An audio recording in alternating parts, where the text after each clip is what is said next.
Teka muna mga kapatid, magnilay muna tayo. Noong ika-4 na siglo sa Syria, ang kambal na sina Cosmas at Damian ay mga manggagamot na kilala bilang anargyroi, ang mga walang pilak.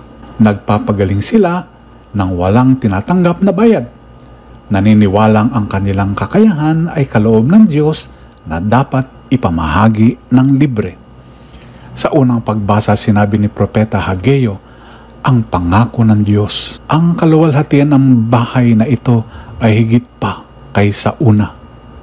Hindi lamang gusali ang binabalik ng Diyos, kung hindi ang pusong naglilingkod sa Kanya. Sa Ebanghelyo, ipinahayag ni Pedro na si Jesus ang Kristo.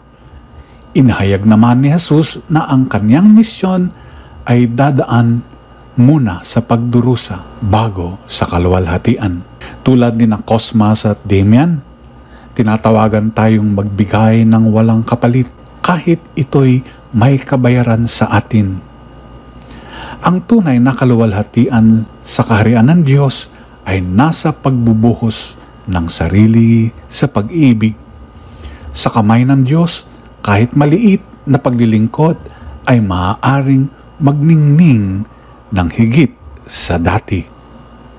Pagnilayan po natin ito. Amen.